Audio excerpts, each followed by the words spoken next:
Hi everyone, Miss Storyteller this side. And first of all, let me wholeheartedly apologize for making you wait for this episode. So, now without any further delay, let's start the explanation of the episode number 9 of the K drama Moon Lovers Scarlet Heart Trio. Let's get into it. Episode 9 की शुरुआत में हम देख पाते हैं कि सो के ritual ख़त्म करने के बाद गोरियों में बारिश होने लगती है और सब लोग अब सो को मानने लगे थे। पर हेसो अपने फ्लैशबैक्स की वजह से परेशान थी क्योंकि उसने हिस्ट्री में पढ़ा हुआ था कि ग्वांगजोंग ने थ्रोन को हासिल करने के लिए अपने सभी भाइयों की हत्या कर दी थी। उसे डर था कि अगर सो ग्वांगजोंग है तो हिस्ट्री फिर से दोहराएगी और सो अपने सारे भाइयों को मार डालेंगे और इन सब का कारण वो होगी। वो इस ख्याल से ही कांप उठती है।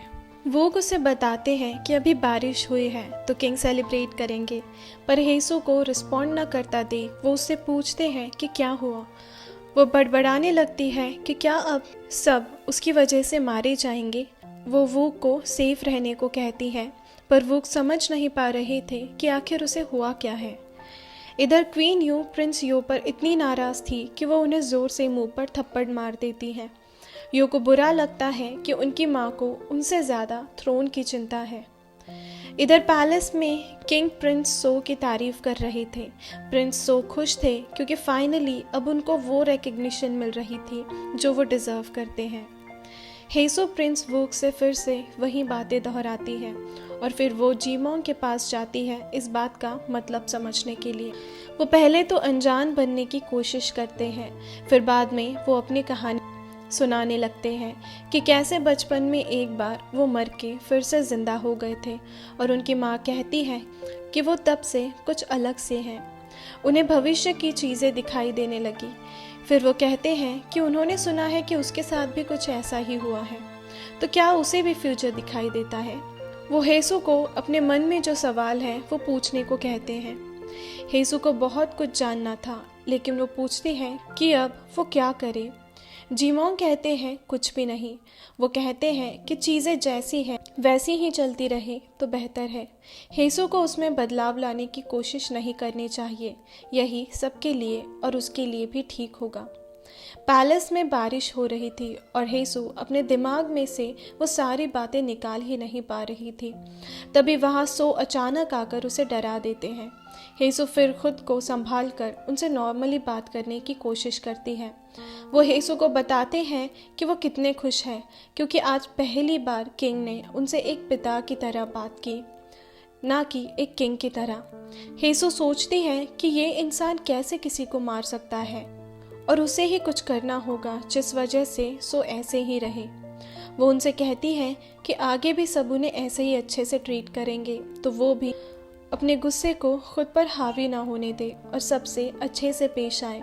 सो उसकी बातों पर ज़्यादा ध्यान नहीं देते और बारिश का मज़ा लेते हैं। इधर किंग सभी प्रिंसेस को देखकर कहते हैं कि सुनडोक की माँ ने उन्हें सुनडोक के लिए एक सूटेबल मैच देखने के लिए कहा। किंग कहते हैं कि वो प्रिंसेस में से किसी एक को चुनेंगे। तभी ग्रैंड जनरल इस बात को सुनकर खुश हो जाते हैं। जीमोंग और किंग एक एक नाम सजेस्ट कर रहे थे, पर ग्रैंड जनरल जानते थे कि सुनडोक को प्रिंस उन पसंद है, तो वो किंग को उनका नाम सजेस्ट करते हैं। किंग प्रिंसेस के बीच जाकर सो से अपनी विश मांगने को कहते हैं। वो कुछ कह पाते उससे पहले सो हेसु को अपनी हेल्प करने के लिए अपने साथ रखने की मांग करते हैं और किंग भी मना नहीं कर पाते। वो किस बात से नाराज़ थे। किंग फिर प्रिंस उनकी शादी की बात सारे प्रिंसेस के सामने कहते हैं, पर सभी हैरान थे क्योंकि उन सबसे छोटे थे और अब तो वो की भी कोई साथी नहीं थी। इसके बावजूद उनको चुना गया था। उन मना करने लगते हैं, लेकिन किंग उन्हें वार्न करते हैं कि या तो वो शादी करे या फिर उन्हें इसकी बहुत बड़ी सज़ा मिलेगी। उन ना चाहते हुए हाँ कह देते हैं। तभी उनके हाथ से कुछ कंचे नीचे गिर जाते हैं जिन्हें वो हेसु को एज गिफ्ट देने वाले थे, क्योंकि वो हेसु को मन ही मन पसंद करने लगे थे। हेसु को उनके लिए बहुत बुरा लग रहा था। नेक्स्ट सीन में हेसु वूक से मिलती है।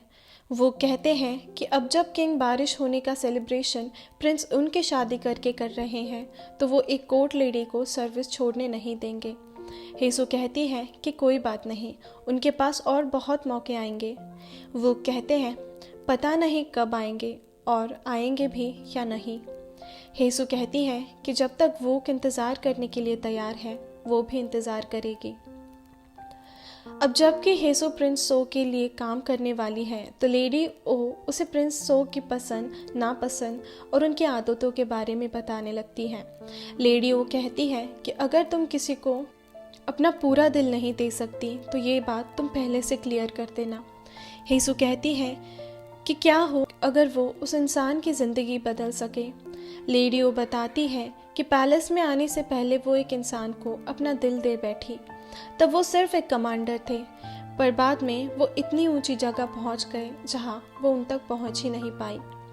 लोग दूसरों के लिए नहीं बदला करते, इसीलिए हेसु ये सोचना छोड़ दे कि वो किसी इंसान को बदल सकती है।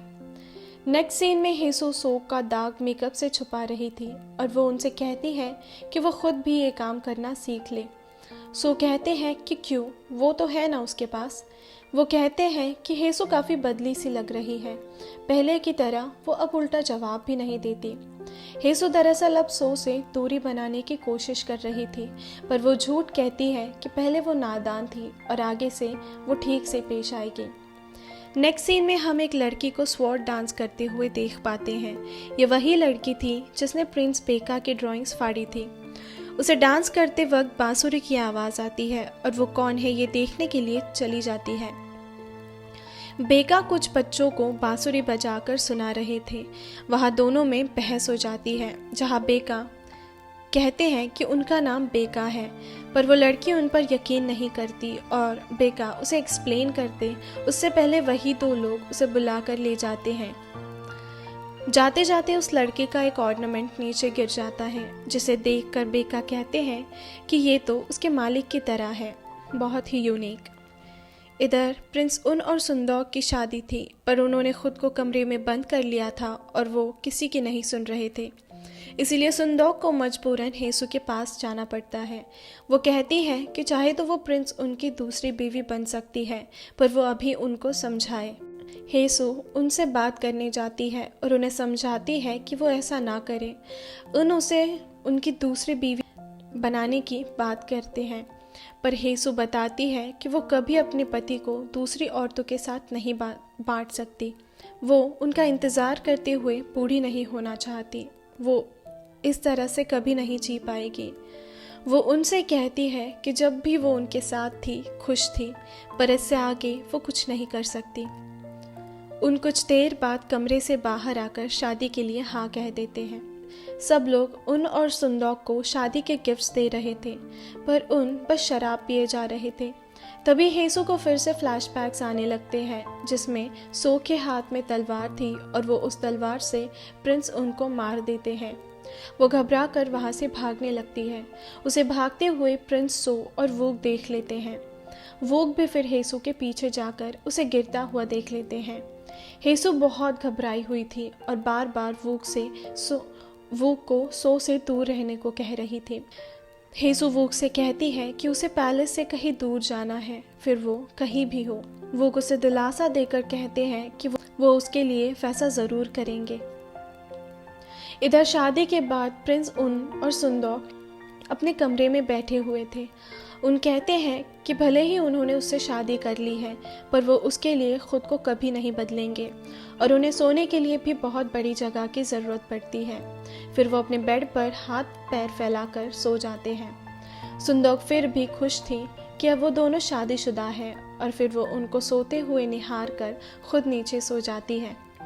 उन उठकर उसे देखते हैं और हेसु के साथ बिताए उनके मोमेंट्स को याद करते हैं। सुबह किंग प्रिंस यो और प्रिंस सो को कोर्ट में बुलाते हैं। वो प्रिंस यो को सोंगाक छोड़ के सारे रीजन्स के स्टोर हाउसेस की जांच करने का हुक्म देते हैं और सोंगाक में उनके सारे काम अब प्रिंस सो को सौंप देते हैं। प्रिंस यो इस बात से बहुत गुस्सा थे। रात को यो, प्रिंस चांग, प्रिंस सो और क्वीन यू साथ डिनर कर रहे थे। ये पहली बार था कि वो सब साथ में अपनी माँ के साथ खाना खा रहे थे, पर तभी प्रिंस यो कहते हैं कि अब जब सो को क्रोन प्रिंस के साथ अकेले रहने के कई मौके मिलेंगे और सो समझ जाते हैं कि यो और क्वीन यू का इरादा क्रोन प्रिंस को चोट पहुंचाने का था ताकि उनके बाद प्रिंस यो थ्रोन पर बैठ सके। पर वो कहते हैं कि अगर वो चाहते हैं तो ऐसा ही होगा, पर क्रोन प्रिंस के मरने के बाद थ्रोन पर वो खुद बैठेंगे। जंग अपनी माँ पर नाराज़ होकर चले जाते हैं। अपनी माँ की कही हुई बातों से सो का दिल बहुत दुखा हुआ था। रात को हेसु को बड़ी बेचैनी हो रही थी, इसीलिए वो बाहर आकर तालाब के किनारे खड़ी हो जाती है। तभी वहाँ सो आकर उसे आवाज़ लगाते हैं। प्रिंस सो की आवाज़ सुनकर हेसु जाने लगती है। तभी वो उसे पीछे से हक कर लेते हैं। हेसु उन्हें धक्का देकर उन्हें कड़वी बातें सुनाने लगती है, पर सो कहते हैं कि वो भी उनके साथ वैसा नहीं कर सकती क्योंकि वो उनकी है। हेसु इस बात से इनकार करती है। तब सो कहते हैं कि वो ना तो उन्हें छोड़कर जा सकती है, ना ही उनकी इजाज़त के बगैर मर सकती है क्योंकि वो उनकी है। फिर वो ज़बरदस्ती उसे किस करते हैं और यहाँ ये एपिसोड ख़त्म हो जाता है। उम्मीद करती हूँ आपको इस एपिसोड की एक्सप्लेनेशन पसंद आई हो। If yes, then do like the video, comment down below for your suggestions and subscribe the channel and also hit the bell icon ताकि आपको फर्दर नोटिफिकेशंस मिलती रहे। इसी के साथ मैं हाजिर हो जाऊंगी इस ड्रामा का एक नया एपिसोड लेकर। तब तक के लिए good bye and take care.